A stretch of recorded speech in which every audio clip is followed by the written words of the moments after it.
60 Minutes Rewind. After dropping more than 28,000 bombs on Iraq, the United States has now begun the business of rebuilding the country. And it promises to be quite a business. With at least $60 billion to be spent over the next 3 years, the Iraqi people won't be the only ones benefiting. The companies that land the biggest contracts to do the work will cash in big time. Given all the taxpayer money involved, you might think the process for awarding those contracts would be open and competitive. Well, so far, it's been none of the above. And the early winners in the sweepstakes to rebuild Iraq have one thing in common: lots of very close friends in very high places. Like Halliburton, the Houston-based energy services and construction giant whose former CEO Dick Cheney is now Vice President of the United States.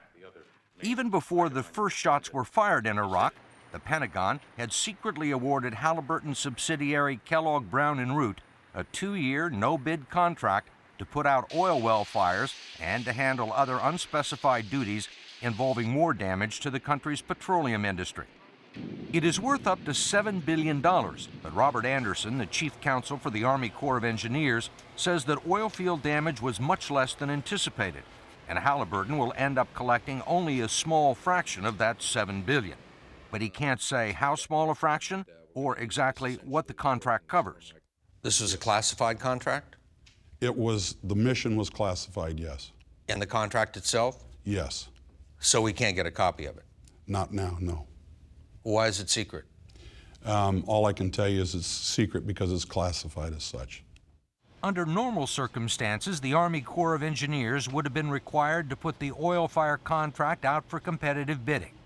But in times of emergency, when national security is involved, the government is allowed to bypass normal procedures and award contracts to a single company without competition. And that's exactly what happened with Halliburton.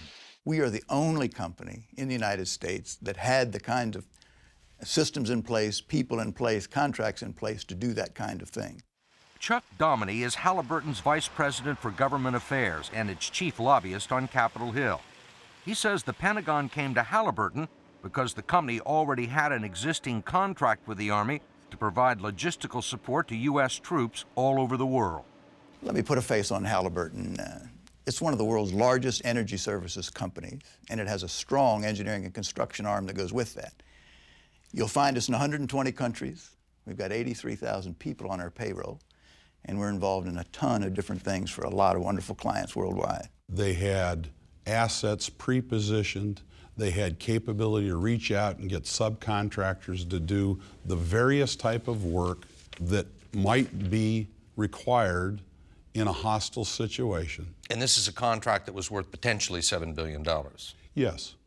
To a company that had, until fairly recently, been headed by the Vice President of the United States. The procurement of this particular contract was done by career civil servants, and I know that it's a perception that those at the very highest level of the administration, Democrat and Republican, get involved in procurement issues. It can happen, but for the very most part, the procurement system is designed to keep those judgments with the career public servants. What do you mean it can happen? You've reported those issues in the past. You'd be better off answering your own question. So political influence is not unknown in the process? What I'm saying is, in this particular case, where I'm the last say for the Corps of Engineers, it was legally justified, plus it was prudent. Not everyone thought it was prudent. Bob Grace is president of GSM Consulting, a small company in Amarillo, Texas that has fought oil well fires all over the world. Grace worked for the Kuwait government after the first Gulf War and was in charge of firefighting strategy for the huge Burgan oil field, which had more than 300 fires.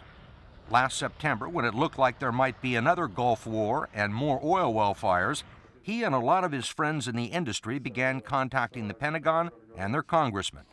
All we were trying to find out was, who do we present our credentials to? We just want to be able to go to somebody and say, hey, here's who we are, and here's what we've done, and here's what we do. What did they tell you? They basically told us that there wasn't going to be any oil well fires. Grace showed us a letter from the Department of Defense saying, the department is aware of a broad range of well firefighting capabilities and techniques available. However, We believe it's too early to speculate what might happen in the event that war breaks out in the region. It was dated December 30th of last year, more than a month after the Army Corps of Engineers began talking to Halliburton about putting out oil well fires in Iraq. What was your reaction when you found this out? Well, I just kind of want to, well, shit, you know. I mean, it was just, you know, you just feel like you're beating your head against the wall. Robert Anderson says the Pentagon had a very good reason for putting out that message. The mission at that time was classified, and what we were doing to assess the possible damage and to prepare for it was classified. Communications with the public had to be made with that in mind. I can accept confidentiality in terms of war plans and all that, but to have secrecy about Saddam Hussein blowing up oil wells, to me, is stupid. I mean, the guy's blowing up 1,000 of them. So why would that be a revelation to anybody? Grace says the whole point of competitive bidding is to save the taxpayers money. He believes they're getting a raw deal. Why? Well, from what I read in the papers, they're charging $50,000 a day for a 5-man team, and I know there are guys that are equally as well qualified as the guys that are over there that do it for half that.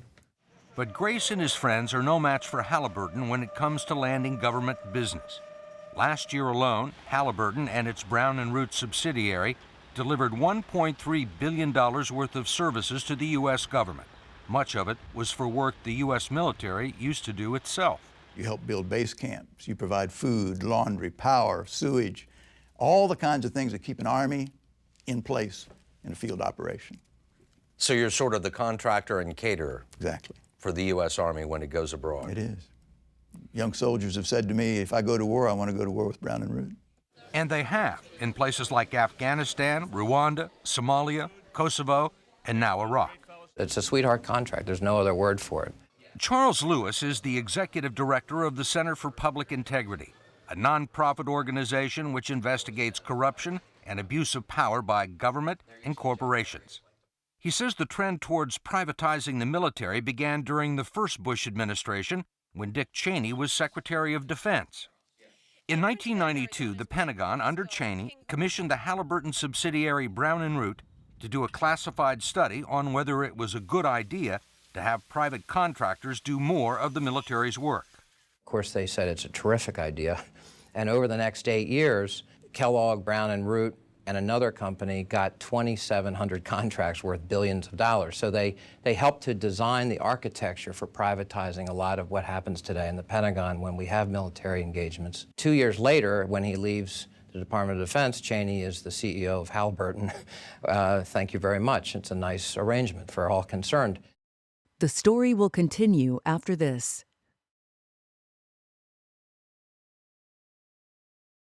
During the 5 years that Dick Cheney was at Halliburton, the company nearly doubled the value of its federal contracts, and the vice president became a very rich man. Lewis is not saying that Cheney did anything illegal, but he doesn't believe for a minute that this was all just a coincidence. Why would a defense secretary, former chief of staff to a president, and former member of Congress with no business experience ever in his life, not for a day, why would he become the CEO of a multi-billion-dollar oil services company? Well, it could be related to government contracts. He was brought in to raise their government contract profile, and he did. And they ended up with billions of dollars in new contracts because they had a former defense secretary at the helm. Most people in Washington would tell you that Dick Cheney is an honorable man. An honorable man and a brilliant man. But he also, as George Washington Plunkett once said, seen my opportunities and I took them. Both Halliburton and the Pentagon believe Lewis is insulting not only the vice president, but thousands of professional civil servants who evaluate and award defense contracts based strictly on merit. You don't think the fact that the vice president, Dick Cheney, used to run Halliburton has any effect at all on the company getting government contracts? Zero. I will guarantee you that. Absolutely zero impact. Certainly you can understand why the facts that I've cited would cause some people's eyebrows to raise. Yes, in fact, I wish I could embed them in the Department of Defense contracting system for a week or so. Once they'd done that, they'd have religion just like I do about how that system cannot be influenced. What is your background? Well, I've been with the Halliburton Company now for 7 years. And before Prior to that time, I was in the United States Army. And your rank was? I was a 3-star general when I departed from the Army. Lieutenant General. Mm-hmm. And not just any general. One of his last military assignments was as a commander at the Army Corps of Engineers. And now the Army Corps of Engineers is also the government agency that awards contracts to companies like Halliburton. True. Now, do you think your expertise in that area had something to do with you being hired? None. None. Of course he's from the Army Corps, and of course he's a general. I'm not surprised at all. And I'm sure he and no one else at Halliburton sees the slightest thing that might look strange about that, or a little cozy maybe. Lewis says the best example of these cozy relationships is the Defense Policy Board, a group of high-powered civilians who advise the Secretary of Defense on major policy issues, like whether or not to invade Iraq. Its 30 members are a who's who of former senior government and military officials. Nothing wrong with that. But as the Center for Public Integrity recently discovered, 9 of those members have ties to corporations and private companies that have won more than $76 billion in defense contracts. And that's just in the last 2 years. And this is not about the revolving door, people going in and out. There is no door. There's no wall. I can't tell where one stops and the other starts. I'm dead serious. What do you mean? They're retired generals. They have classified clearances. They go to classified meetings, and they're with companies getting billions of dollars in classified contracts, and their disclosures about their activities are classified. Well, isn't that what they did when they were inside the government? What's the difference? Except they're in the private sector. Richard Pearl resigned as chairman of the Defense Policy Board last month after it was disclosed that he had financial ties to several companies doing business with the Pentagon. But Pearl still sits on the board, along with former CIA Director James Woolsey, who works for the consulting firm of Booz Allen Hamilton, which did nearly $700 million in business with the Pentagon last year. Another board member, retired 4-star General Jack Sheehan, is now a senior vice president at the Bechtel Corporation, which just won a $680 million contract to rebuild the infrastructure in Iraq. That contract was awarded by the State Department, which used to be run by George Shultz, who sits on Bechtel's board of directors. I'm not saying that it's illegal. These guys wrote the laws.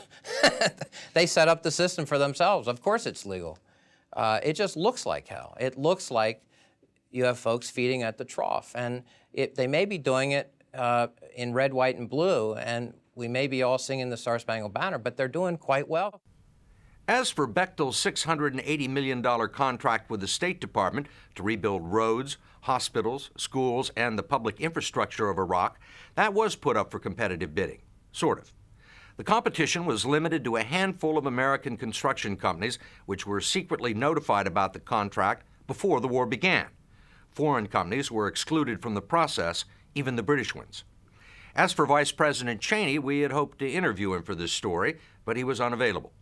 His office did give us this statement, saying that Mr. Cheney had never sought to influence any federal procurement decisions, not as Vice President, not as Defense Secretary, and not as the CEO of Halliburton.